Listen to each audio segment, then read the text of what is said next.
This volume is part 3 in a 4-part Shadow series covering all facets of the Raven Queen, along with her most closely associated lore.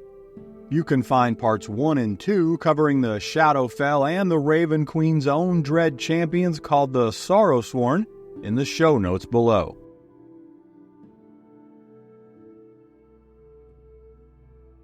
Born of shadows, consumed by darkness, summoned by godly forces, and ultimately ravaged by time and conflict, the history and lore of the Shadar-kai are a near-textbook example of a great idea and concept that has been poorly handled over time and illustrates all too clearly the complexities of evolving lore and the results of doing so with only short-term goals in mind. The Shadar-kai are a race of people that have undergone numerous transformative retcons across editions, each iteration pulling them in a different direction and setting them off on erratic trajectories. This constant reshaping has left their otherwise unique and compelling history fractured and, sadly at times, incompatible, the sum total of which results in the tarnishing of what could have been a rich and cohesive narrative into a patchwork of dramatic changes and conflicting story elements that often finds itself at diametrically opposed ends of the logic spectrum. Today's lore aims to navigate what amounts to 4 distinct version variants of the Shadar-kai across 3 major retcons since being introduced in the 3rd edition. In our discoveries, we will look at the revolving door of change from the dramatic and the incompatible, as well as identifying those elements of the Shadar-kai that have remained relatively consistent. Despite some irreconcilable differences, I'm going to make my best case for considering the Shadar-kai as a people to occupy your worlds. And at the end of this exploration, I believe many of you will agree, as I do, that the Shadar-kai offer a compelling legacy and a surprising amount of depth that has been long overshadowed by their inconsistent presentation and some ever-changing storytelling. The Shadar-kai made their debut as a race of beings infused with shadow, tragedy, and their own personal struggles that threatened their very existence nearly from the moment of their creation. Most learned scholars of Candlekeep would find little argument in my statement that the Shadar-kai land somewhere near the top of any proverbial list of Dungeons & Dragons races that have seen the most disparate of change, retcon, and repurposing over each edition of their lore. From their earliest Fey beginnings as a race of people with a strong connection to the natural world surpassed only by their own hubris, to their ever-evolving human and elven origins and their shifting allegiances to deities and unknown forces, the Shadar-kai are certainly not among the easiest of races to profile. But despite these challenges that lie ahead, I think many dungeon masters, players, world builders, and lore scholars will appreciate our efforts today to reconcile a pretty intriguing race that may have flown below many DM radars through no fault of their own. Our profile begins with some real-world lore. Those of you that might consider themselves old-school lore scholars likely have fond memories of a 1980 D&D book called The Fiend Folio. And for good reason. This excellent first edition Advanced Dungeons & Dragons resource introduced our worlds to the wonderfully sinister races of the Githyanki and the Drow well over 40 years ago. 23 years later, as our world's lore progressed through 2 previous editions, we would find the authors and designers at the dawn of the 3rd edition, now tasked with creating a new signature dark race of beings, all with the stated intent on becoming the 3E answer to those now legendary Drow and Githyanki. The result of their efforts gave us 2003's Fiend Folio for the 3rd edition, and within its pages we found the Aethergaunt, the Mog, and the Shadar-kai, or Shadow Fae as they are also called, among a few others. Native to the Fae, also known as the Realm of Fairy, and a plane that we would much later call the Feywild, these first Shadar-kai in particular were conceived as a caustic and hostile race with strong innate shadow magic, and as a people that were locked in a constant struggle to stave off their own extinction. Best described as not elvish but of elf-like fae origins, they were canonically at this stage their own distinct race of shadow fae, but the lore suggests they might share some elven heritage. However, more compelling than their possible elven bloodline would be the deep intrinsic connection they held with the nebulous plane of shadow at a time long before the Shadowfell would be established. And while I think it's more than safe to say that the Ethergaunt and Mog barely made a ripple and are today mostly forgotten, the Shadar-kai have emerged as one of the standout creations of that 3rd edition resource. As our expedition continues, you will find the Shadar-kai do draw some favorable comparisons to those far more iconic figures, yet their own importance as one of the signature dark races of the realm has been overshadowed in the more than 2 decades and 3 editions of lore that have passed since their genesis. Granted, their ever-retconned role and conflicting origins have done them zero favors and likely plays a significant part in their relative obscurity. No, the Shadar-kai have never reached the critical mass appeal of the Githyanki or certainly the Drow. However, I do think they are worth taking another look at, and despite taking a back seat to many of the more legendary races, let's not forget they are still present in the current 5th edition lore. So maybe, just maybe, the Shadar-kai deserve to share a little of that spotlight enjoyed by those far more popular races. Ultimately, that is up for you to decide. My job here today is to merely uncover all of the lore for your judgment. If you enjoy and or find any value in these long-form essays, perhaps consider showing your support over on my Patreon, where I have an ever-growing collection of resources to populate and enhance your adventures and worlds. You can check it all out and join for free with zero obligation. You don't have to spend a dime unless you want to. At the very least, it's just a great way for me to interact with each of you. Links are below, and a sincere thank you to my supporters that make this video possible. Beginning with their introduction in 2003's Fiend Folio for the 3rd edition, the Shadar-kai are a race of shadow fae presented to us as a sinister people in constant suffering. From the internal torment upon their soul to the external visual clues that could easily cause you to mistake these fae as a variant type of Gothic or Deathcore elves, one that would find themselves right at home in nearly any mosh pit. Slender, agile beings with impressive stealth-like abilities, the Shadow Fae have skin colors that range from the palest of misty grays to the not-quite drow levels of the darker shades. Their hair is most often long and in the colors of silver or black, although many Shadar-kai prefer to shave their heads bald, usually to highlight some combination of tattooed artwork or symbology, as well as the decorative or battle-acquired scars. Another consistent visual trait you will find among them is a faint, almost ethereal glow that each radiates. No matter what primary skin hue they possess, each Shadar-kai is tinted ever so slightly with a variable violet or blue iridescence that is reflective of their deep connection to the plane of shadow. But how did they come to be, and what is their connection to this darkened realm that is so central to their identity? Well, their earliest lore was pretty sparse, only telling us of their physical traits and that they are a bitter lot that held much contempt for the rise of the many humanoid races of the material plane.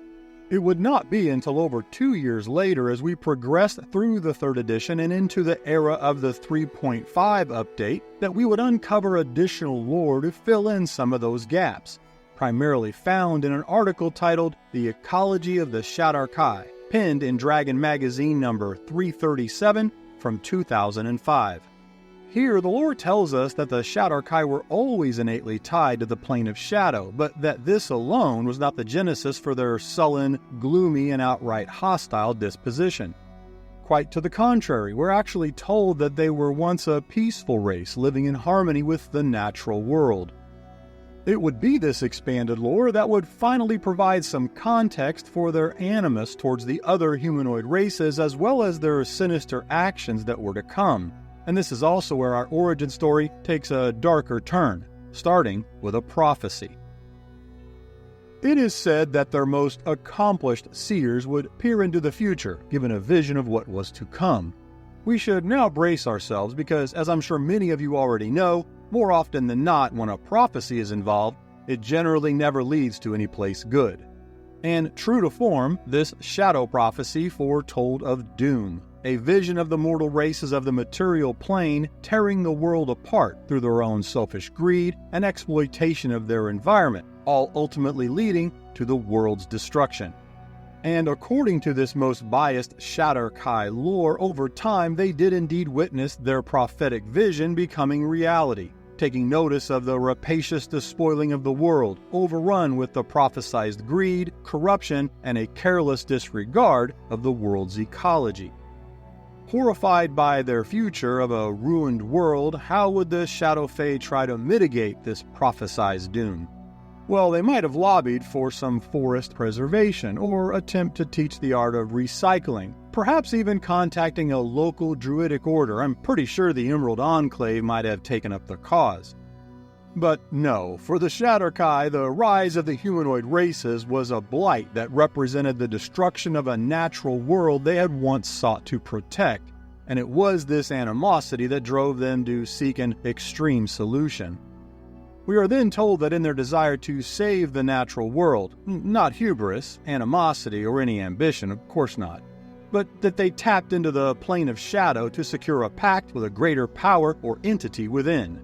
And then, by using the plane of shadows as the conduit to amplify their own power, 100 of the most powerful Shadar-kai, masters of the ancient arcane and shadow arts, would coordinate a grand ritual casting so potent that it would permanently merge the material plane and the plane of shadow, giving the Shadar-kai complete dominion over the combined worlds.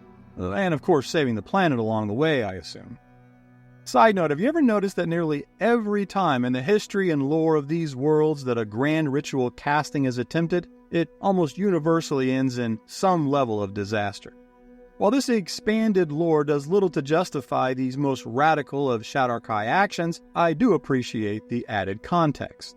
But I digress. As you have likely already deduced, since the material world still exists today, but this show of ultimate hubris ended in a spectacular failure, forever tainting the souls of all Shadow Fae now and forever, binding them to the plane of shadow in what would come to be known as the Shadow Curse. It is also written that this spectacular failure of the ritual was due to the actions of a company of ancient heroes comprised of members across many of those humanoid races. Having received word of this plot and bravely venturing into the realm of shadows where they located the nexus of this ritual as well as the responsible Shadar-kai masters. And through sword, sorcery, and I can only presume some extreme violence, they disrupted that ritual, which I must point out with zero hyperbole, literally saved the world. And it's here that we're going to pause for just a moment to reflect on the dual-edged sword that is often the nature of Dungeons & Dragons.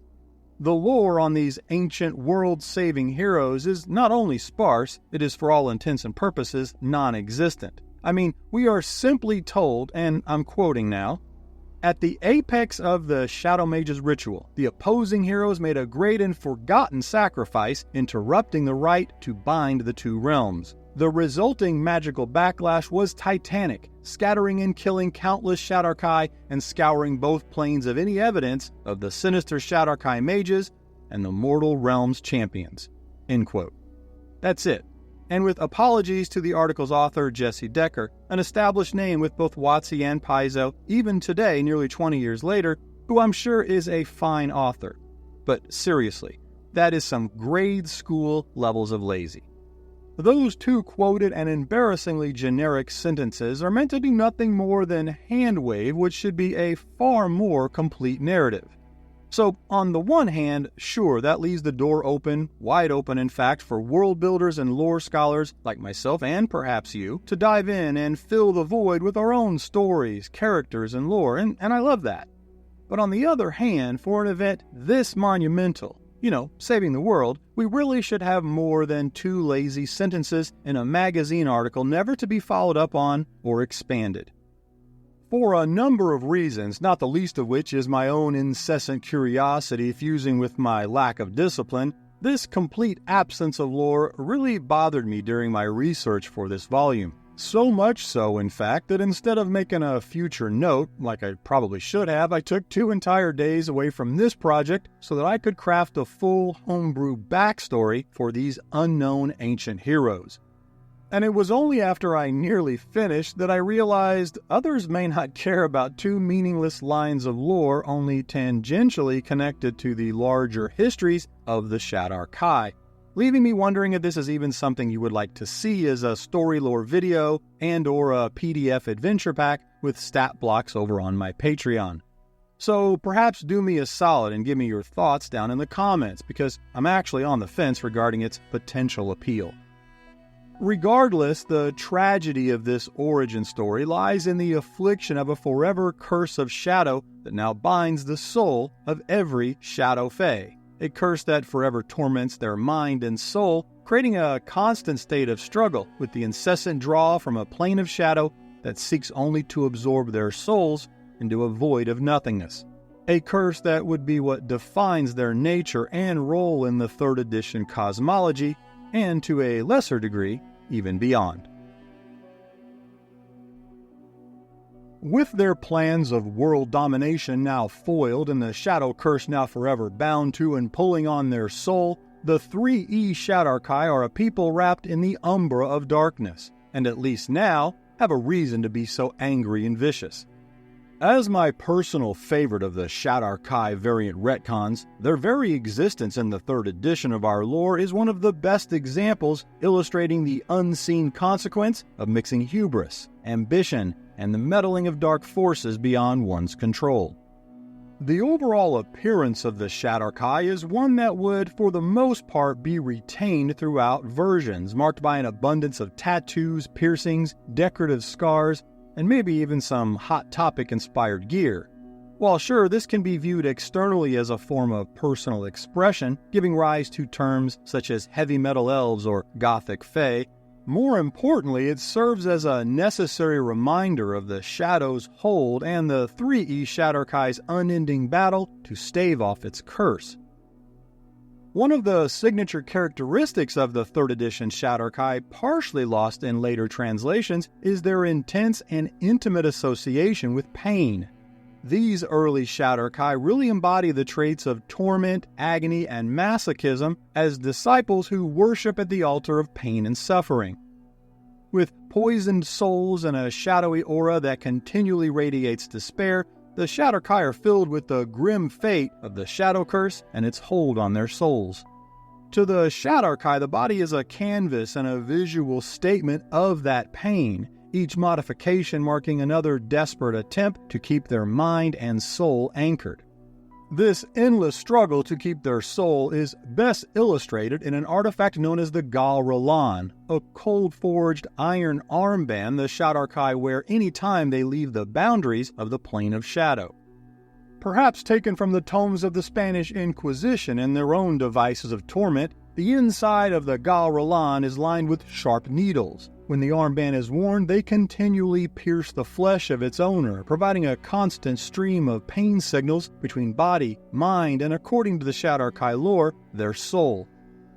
The understanding is that through the continual barrage of anguish delivered by the Gal Ralan, this torturous device acts as a focus of sorts, maintaining a strong connection between the physical form and the soul, and thus offering a modicum of protection against the shadow curse at the cost of enduring constant pain when abroad.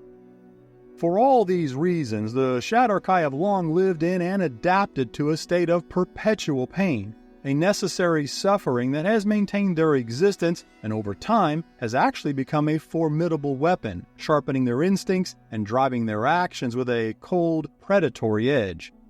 This constant agony, rather than weakening them, instead honed their cruelty and viciousness, making them absolutely fearless enemies. In many ways, the Shadar-kai's bond with the Plane of Shadow was equal parts curse and empowerment. For example, their combat prowess was only complemented by their unique ability to blend into the shadows, an extension of their bond with the Plane of Shadow. They could fade from sight with ease, slipping into darkness as if they were actually part of it. This intimate connection to shadow also allows them to manipulate the environment around them, creating illusions that disorient their enemies and allow the Shadar-kai to strike from unseen angles. Shadow magic courses through their veins, and they have mastered its gifts and subtlety, using it to their advantage in both battle and subterfuge. However, as one might guess, this power comes at a terrible price, as the Shadar-kai can never fully escape the shadows that continually seek to consume them. The folly of their once noble and perhaps dubious goal of preserving the natural world has long since faded, replaced by the grim determination to survive at any cost. The weighty presence of the Shadow Curse transformed the 3rd edition Shadar-kai into an abrasive society of outsiders, predators loyal only to their own, whose daily objective is simply one of survival, with each generation growing more embittered and desperate as they seek new ways to stave off a fate that they know is ultimately inevitable. And it is this fate of an entire people that is defined by the Plane of Shadow's curse upon the 3rd edition Shadar-kai, ensuring that they will always be pulled towards oblivion no matter how much they try to escape its grasp. It's an engulfing and agonizing darkness that must be eternally resisted just to maintain their own existence. Such was the life of these Shadow Fae, the 3E Shadar-kai. But all that was about to change, dramatically.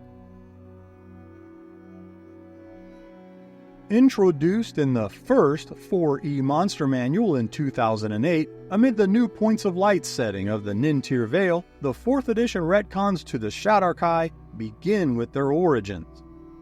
No longer said to possess any Fae or Elven heritage, these Shadar-kai were members of an ancient tribe of humans native to the Plane of Shadow, having existed unknown to others for untold centuries before the Plane of Shadow was absorbed into and becoming part of Shar's Shadowfell creation following the Spell Plague in 1385 Dale Reckoning. And while the Shadow Curse is no more, the Shadowfell is no less insidious or corrupting. Life in these shadows changes all living beings, and these humans were no different, the darkening powers of the Shadowfell reshaping them into the image of the plane. Eventually, with time and their adaptation, the 4th edition Shadar-kai had been utterly transformed, for all intents and purposes, into an entirely new race. This transformation is driven by an atmosphere of oppressive grief and despair, part of the constant emotional drain and the pervasive negative energies inherent to the Shadowfell, and another departure from the 3rd edition Plane of Shadows, which, by the way, I have covered in great detail in Part 1 of this series, dedicated to the Plane of Shadow and to the Shadowfell, the link to which you can find in the show notes below. Borrowing from the Greyhawk pantheon, these early human Shadar-kai had witnessed the abuses Neril, the former god of death in this Points of Light setting, had perpetrated on the souls of the dead, becoming part of Neril's collection of ethereal prisoners serving his own ambitions of power. When the Raven Queen slew Neril as part of her own origin story in 4th edition, she ascended to godhood, and in the process, these Shadar-kai humans struck a deal with the newly crowned goddess of death. They promised to serve as her sworn mortal agents, and in exchange, she gave them incredibly long life and freedom from the frailty of time. The pact sealed, the Shadar-kai became the Raven Queen's most fervent and loyal followers, the chosen people of this new 4th edition deity controlling the domains of death, fate, and winter from the Shadowfell. The Shadar-kai set up their communities on the borders of Lotherna, the Raven Queen's domain in the northern region of the Shadowfell, where they serve her will faithfully, both upon this new plane of shadow and across the mortal realms. Through their service to the Raven Queen, each Shadar-kai has now become her instrument in upholding the goddess's strictures of death, fate, and the safe passage of the mortal afterlife. The Raven Queen is an uncommon deity in that she rarely shows love to her followers, but she also doesn't expect their dogmatic formal worship, although she receives it in abundance. The Raven Queen demands only that her followers and servants observe, abide, and enforce their sworn oath to keep her strict commandments regardless of other beliefs. That's right, while almost all Shadar-kai revere the Raven Queen, each is also free to choose his or her destiny and way of life, including the worship of other religious doctrine and dogma, so long as their worship does not conflict with her strictures, and so long as they show nothing but contempt toward any fiend and never engage, support, or allow the practice of undeath. This is critical because the natural order and life cycle of mortal life and death is sacred to the Raven Queen above all else. Taking a neutral stance, the Shadar-kai and their adherents to her principles hold no pity for the dying and aggressively seek to punish those who would attempt to defy fate or otherwise cheat death. Their obedience to the untouched cycle of death extends to their own personal disposition. As true believers in the Raven Queen, the Shadar-kai hold no fear of their own defeat or death, a confidence which is illustrated in almost all that they do. They each firmly believe that the Raven Queen is a fair mother, if not a loving one, and that she will take care of each loyal Shadar-kai in their afterlife, where they hope for some form of immortality, perhaps even the greatest of honors, seeing them ascend to take on the curved scythe blades of the Raven Queen's sorrow sworn, as I've covered in part 2 of this series, dedicated to the Raven Queen's most esteemed of champions. Links below. It is these beliefs that fuel Shadar-kai ambition to achieve great deeds, and they continually work to weed out the unfit among their kind. That is not to say the Shadar-kai have no fears, they certainly do. Dying is just not one of them. However, what is truly dread by the Shadar-kai of 4th edition is to live an existence that mirrors the plane from which they now reside, dull and faded, grim, sullen, devoid of the vivid or vibrant. Their greatest fear is fading into nothingness and being forgotten by their queen. Because of this, it is in the very nature of the Shadar-kai to continually seek to live a life of extremes and intensities. They do this as a means to not only hold at bay the pervasive apathy and despair of the Shadowfell, but also to bolster their fate and thus ensure that he or she has a great destiny and leaves a great legacy in their wake. To the Shadar-kai, death in battle, death in service to their sworn oath, or even death by torture or execution is a statement of a life lived with emotion, and that is enough for them. After all, the 4th edition Shadar-kai are, in fact, Death's children. Physically, the 4E Shadar-kai share many of the same traits with the 3rd edition. Shadows that near them seem to reach out or deepen their forms, especially when the Shadar-kai are angry or showing other intense emotions. They are also known to express their emotions outward in the form of exotic jewelry and weapons. Their hair, like their predecessors, is varied and often dyed any number of vibrant colors, if not also shaved completely bald for further expression. And just like those Shadow Fae before them, the 4E Shadar-kai embellish their skin with an abundance of tattoos, symbolic scars, and body piercings. Indeed, from an outward-facing perspective, other than their new human origins, you may not realize at first sight just how different these Shadar-kai actually are. However, once you interact with or otherwise study their behaviors, the change becomes self-evident.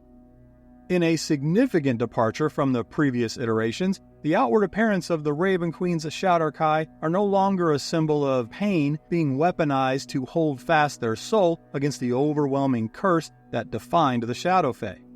Instead, each and every mark or modification on their form has a story to tell and an emotion to chronicle. Each is the record of a deed done, an honor gained, or even a misdeed declared.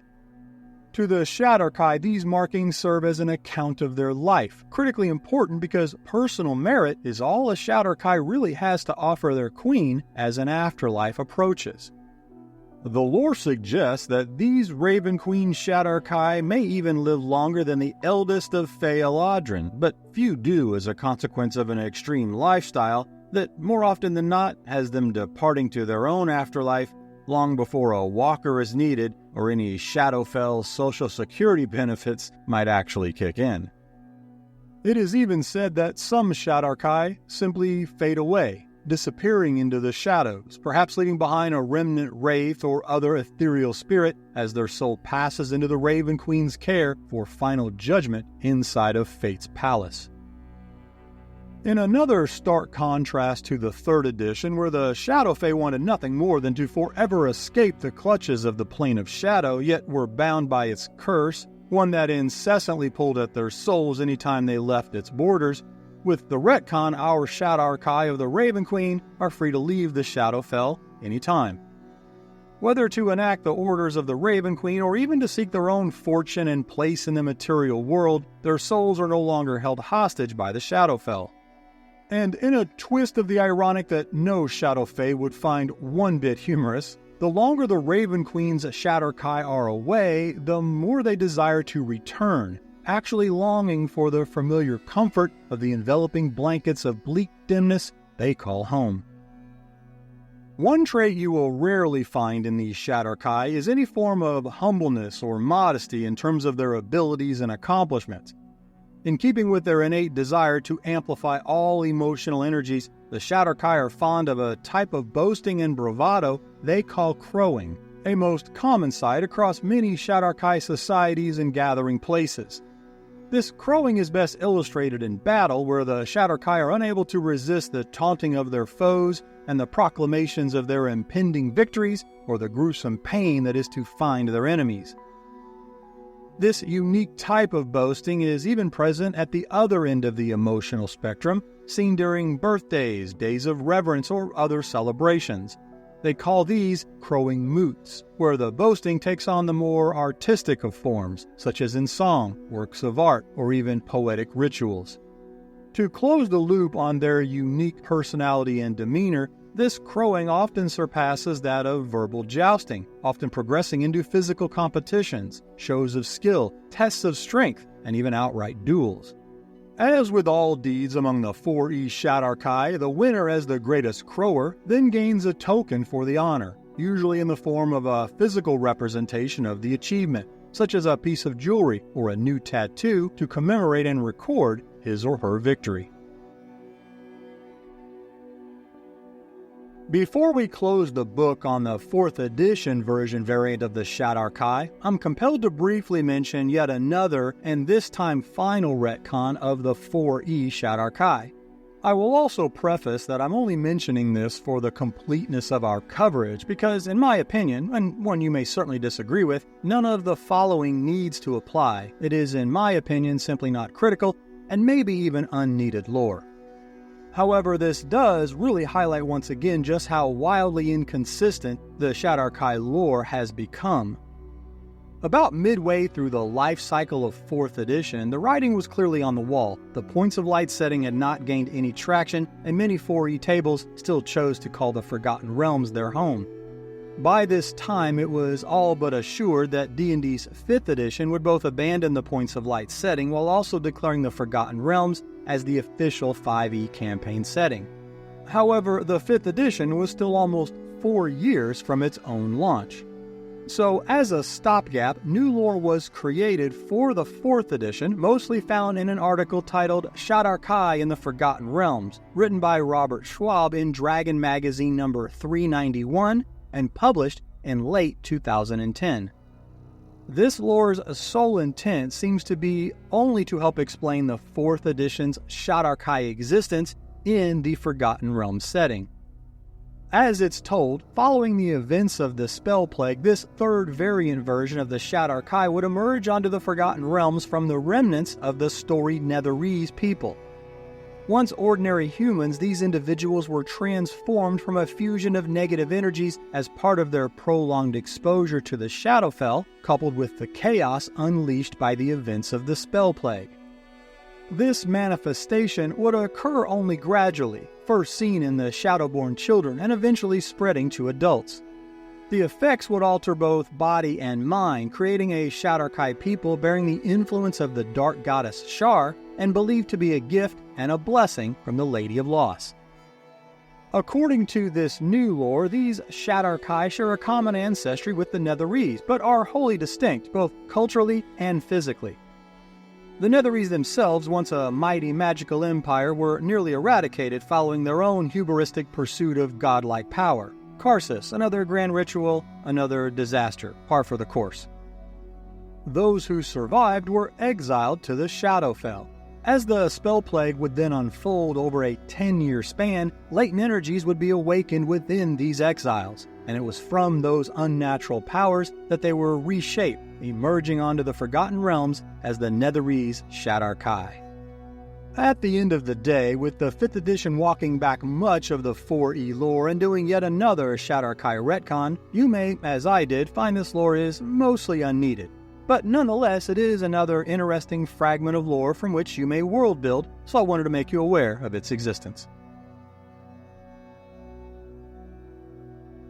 As the Shadar-kai officially migrate to the Forgotten Realms through the 5th edition of our lore, we're presented with the 3rd full retcon and now 4th version variant of the species as introduced in 2018's Mordenkainen's Tome of Foes. This new iteration, breaking wildly from any of the previous portrayals, accompanied by substantial changes not only in the origin of the Shadar-kai, but in their role within the D&D multiverse, aligning them with the Raven Queen, who herself sees much change in her Forgotten Realms debut. In a case reminiscent of what is old becomes new again, the 5th edition would shift away from their 4E human lineage, as the Shadar-kai are now once again of Elven bloodline. This change was more than a cosmetic adjustment, as it was almost required to re-establish their Fey origins in order to connect the Shadar-kai more explicitly to the Raven Queen's own retconned origin story that tells of her ill-fated attempt at godhood. The 5th edition Shadar-kai were now the elven followers of the mortal Elven Queen who would later become the Raven Queen, and for their support, they were dragged with her involuntarily into the depths of the Shadowfell as the Ascension failed. And yes, it was a ritual casting. And yes, of course, it did not end well. We'll be covering the Raven Queen's lore and her origin stories at great length in the Part 4 finale of this Shadow series. Regardless, it was this event that corrupted the Shadar-kai into the beings they have become today. Despite retaining much of their visuals from previous editions, it is their personality and behavior in the 5th edition that is so radically different. And while I cannot say I like the new demeanor, there is no question that it makes a ton of sense given they were unceremoniously pulled into a realm of tormenting shadows. Where the Shadar-kai of 4th edition were defined by their devout and voluntary worship of the Raven Queen, along with their own staunch defiance of the soul-draining despair of the Shadowfell, forced to always battle against its corrupting influence, the 5e Shadar-kai hold no reverence for the Raven Queen, and are instead placed into forced servitude of her will that now borders somewhere on the spectrum of insanity.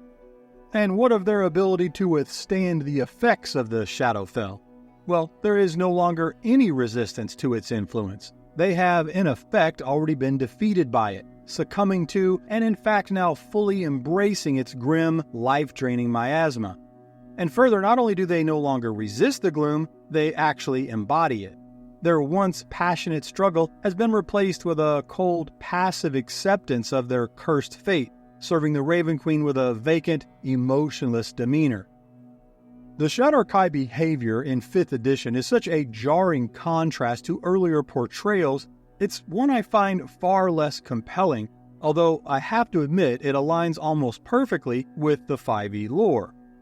Still, in 4th edition, the Shadar-kai were driven by a desperate need to stave off the debilitating effects of the Shadowfell, actively seeking out intense life experiences, being fearless in the face of danger, all in order to keep their soul anchored to their bodies.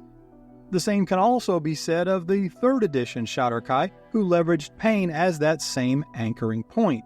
And that dynamic gave the Shadar-kai a fierce, survivalist quality. However, in the 5th edition, they have become somber, subdued figures who no longer actively resist the Shadowfell's influence. Instead of seeking to escape its effects, they reflect the plane's soul-draining nature. Where they once fought against despair, they now embody it, becoming drab, emotionless beings who passively serve the Raven Queen, bound to her will through only a curse. This transformation mirrors the Raven Queen's own change in focus from a goddess concerned with death and fate to an obscure, almost hidden entity obsessed with memory and loss. The Shadar-kai's role, too, has shifted in kind.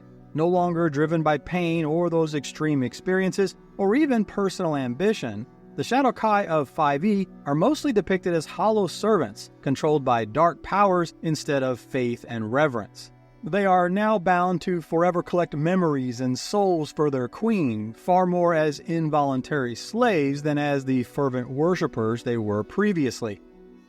The Raven Queen's curse ensures that even in death, the Shadar-kai cannot escape her grasp. When they die, their souls are drawn back to her in the Shadowfell, where they are resurrected, only to serve again. While this cycle of death and rebirth does grant the Shadar-kai a form of immortality, it is a grim, hollow existence, with the added sting that memories of a life before their fall under her sinister control remain fresh in their minds. Memories now poisoned by the Raven Queen's binding curse and the Shadowfell's gloom, turning what were once happy recollections into painful reminders of what they have actually lost. Despite their immortality, the pervasive gloom and their forced but meaningless existence leave the 5e Shadar-kai to live as dispassionate husks with a detached demeanor to the world around them. Having no fear of death should make these Shadar-kai a particularly dangerous opponent, but the lore we are offered seems to suggest just the opposite, as an ever-present sorrow weighs heavily on these Shadar-kai, driving them into ever deeper emotional numbness. While this 180-degree change from 4th edition is certainly the most dramatic in terms of demeanor, the biggest visual change in this retcon would have to be their continual change in appearance based upon their proximity to the Shadowfell.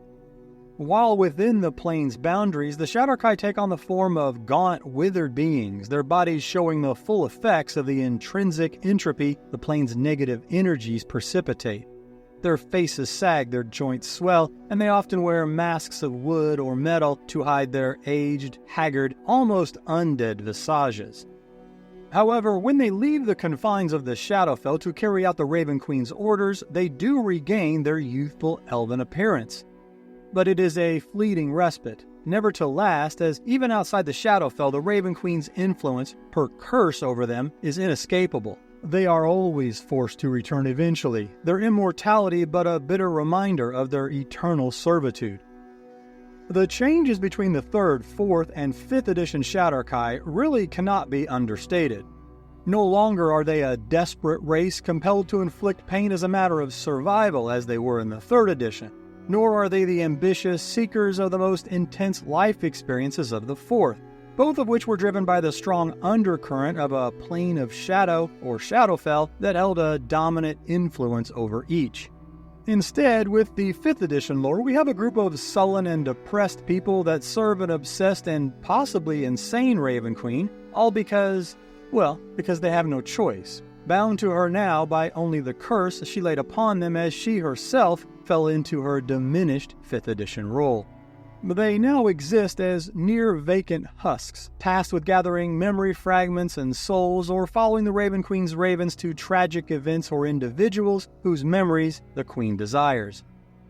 Sadly, the 5th edition Shadar-kai embody a personality that canonically puts them somewhere between a mindless zombie and a brainwashed cult member. While this 5th edition retcon does align the Shadar-kai more closely with the Raven Queen's new role as a figure of memory and loss, I simply just don't find them nearly as appealing to my own personal world building. But I am genuinely curious, which version of the Shadar-kai do you favor? Be sure to let me know down in the comments. As we close out today's exploration, it should be clear that the Shadar-kai lore mirrors in many ways the same challenges faced by a race pulled through multiple retcons, with each iteration offering a new facet, while also creating fractures in their own identity. Throughout these evolving editions, we've seen them move from Shadow Fae to ancient humans and back to elven bloodlines. They have shifted in appearance, culture, roles, and most radically their demeanor, all reflecting at some level the changes to the shadows from which they emerge. The Shadar-kai represent not just the tragedy of a people in a game, they embody a similar narrative struggle for their own identity in a world where the guidelines for their existence are constantly rewritten. And whether you choose to follow one of these 4 version variants to the letter, or pick and choose those aspects that best fit your world, For me, one thing has remained clear. The Shadar-kai are undeniably interesting and unique. By leveraging literary devices like the unreliable narrator, the significant unknowns of the Shadowfell, and even the biased, dogmatic half-truths and parables of countless theocratic interpretive histories, a creative DM or world builder can easily weave together the elements that resonate most for their worlds while discarding others, all to yield a compelling species that can be just as captivating as the more renowned races of the realms. Armed with the lore we've uncovered today, it's my hope that you can see not just the retcons and contradictions as defining the Shadar-kai, but also the opportunity they provide for your own creative interpretation and some uncommon world building. They are creatures of shadow, memory, pain, and a form of sinister intent that is multidimensional when combined with their own struggle for survival from the forever void of darkness and shadows. But within that darkness, the Shadar-kai may yet become a shining beacon for storytellers who wish to explore the complexities of torment, fate, loyalty, and self-preservation. And that completes Part 3 of our 4-part Shadow series. Next up in our Part 4 finale, we'll profile the Raven Queen herself. And if you've missed any of the previous parts of this series, I've added links below in the show notes. A special thank you to my YouTube channel members and my awesome supporters over on Patreon who, through their generous support, make this video possible. If you'd like to support my work, it's a win-win by joining my Patreon, where I have an ever-growing collection of DM and world-building resources. So check it all out, join for free with no obligation. At the very least, it's a great way for me to interact with each of you. Links below. And finally, if you think I earned it, please like and subscribe. Thanks for listening, and until next time, remember, the only limitation at your table is your imagination.